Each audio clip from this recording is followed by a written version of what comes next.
जरूरी है कि हम अपने समय को ना गवाएं और अपनी मंजिल तक पहुंचने के लिए हमेशा धैर्य यानी कि सब्र से काम लें।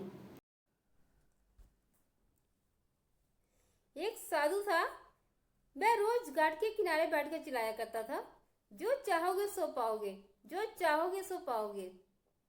बहुत से लोग वहां से गुजरते थे, लेकिन कोई उसकी बातों पे ध्यान नहीं देता था। एक दिन एक लड़का वहां से गुजरा था। उसकी कानों में आवाज आई, जो चाहोगे सो पाओगे, जो चाहोगे सो पाओगे।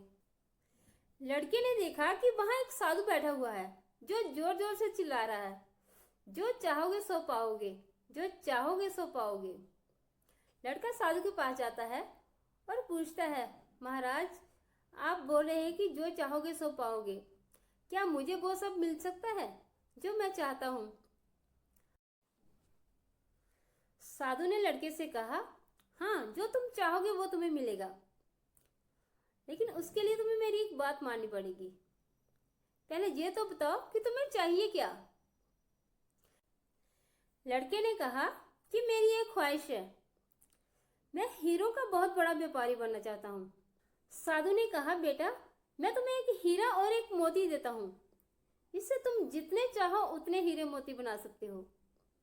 इतना कहते ही साधु ने लड़के की हथेली पर अपना हाथ रखा और कहा, बेटा, मैं तुम्हें वो कीमती हीरा दे रहा हूँ जिसे दुनिया में लोग समय कहते हैं।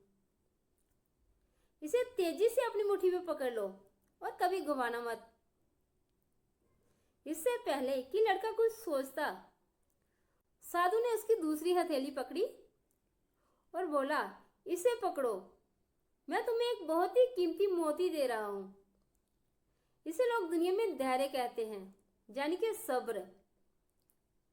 जब कभी बहुत सारा समय देने के बाद तुम्हें सफलता ना मिले तो इसे धारण कर लेना। जिसके पास ये है वो कभी हार नहीं मान सकता। साधु ने कहा, जब तुम्हें समय देने के बाद कभी सफलता ना मिले तो इस मोती को धारण कर लेना। याद रखना, जिसके पास ये मोती है वो दुनिया में कुछ भी हासिल कर सकता है। लड़का साधु की बातें गंभीरता से सोचता है और दृढ़ निश्चय करता है कि आज से मैं अपना समय नहीं गवाऊंगा और हमेशा धैर्य से काम लूंगा। और उसने ऐसा सोचकर वह एक हीरो के बहुत बड़े व्यापारी के यहाँ उसके साथ मिलकर काम करना शुरू कर देता है और अपनी मेहनत और ईमानदारी से एक दिन खुद भी बहुत बड़ा हीरो का व्यापारी बन जाता है। ऐसा सोचकर वह एक हीरो के बहुत बड़े व्यापारी के यहाँ उसके साथ मिलकर काम करना शुरू कर देता है और अपनी मेहनत और ईमानदारी से एक दिन खुद भी बहुत बड़ा हीरो का व्यापारी बन जाता है। जरूरी है कि हम अपने समय को ना गवाएं और अपनी मंजिल तक पहुंचने के लिए हमेशा धैर्य यानी कि सब्र से काम लें। धन्यवाद।